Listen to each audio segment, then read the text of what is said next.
we'll examine the market drivers behind relevant communications. Consider the challenges faced by companies today. Traditional logic suggests satisfied customers are more loyal. However, it turns out to not necessarily be true.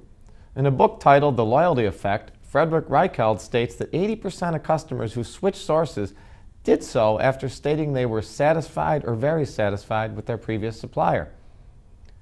He concludes that customer satisfaction does not ensure loyalty.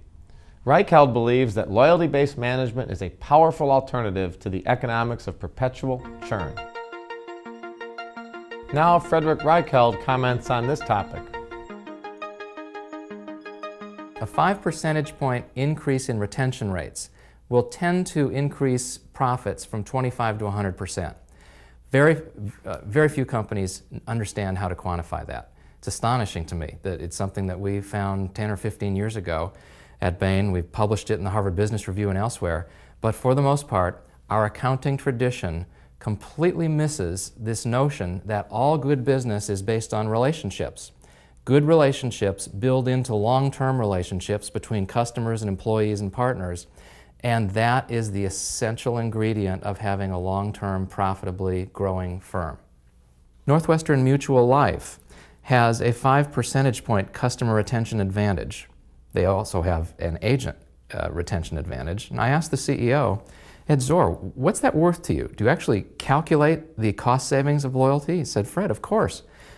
It's worth over $240 million per year, and went through every one of the departments and could explain why loyalty generates enthusiasm, makes costs go down, learning is more rapid in an organization where there's trust. It is so common sense and yet so ignored today because it's not measured and captured in the traditional reward systems we have. Investors on Wall Street don't yet track loyalty, even though it's the core of economic success. Naturally, your company is focused on driving value by improving your product and/or your service for your customers. In the future, successful companies will follow Reichheld's lead in measuring customer loyalty. You must continuously remind your customers that they are receiving value. One vehicle to accomplish this is by exploiting customer touchpoints inherent in your existing communications. Let's hear Don Peppers' view on creating value. If there's sort of one takeaway of this whole revolution in customer thinking, it ought to be this.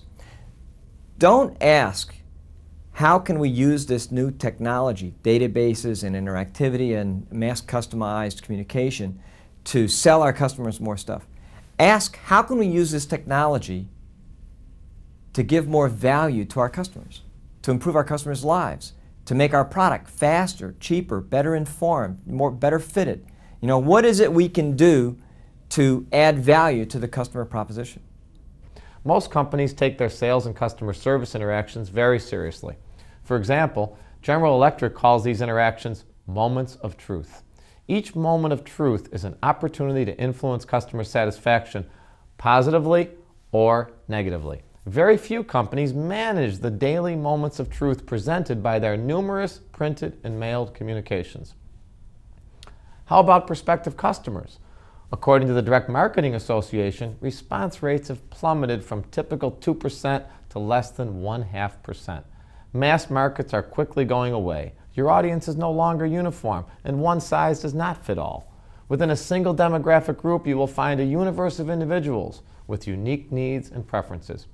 Most people believe they are different than their neighbors, and they want to be treated uniquely. Recent legislation in California limiting spam, coupled with the Do Not Call registry, is putting increasing pressure on marketers to generate improved results from direct marketing campaigns.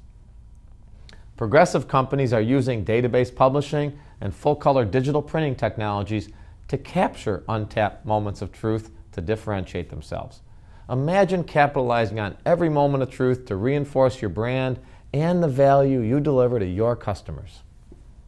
So what's happening is that we're actually returning to the kind of marketing we used to have a long time ago, before we had mass production lines and mass distribution systems and mass media. We had one-to-one relationships. And now with computers, companies are able to actually treat their customers individually, one-to-one, in the same way that they used to, a century ago.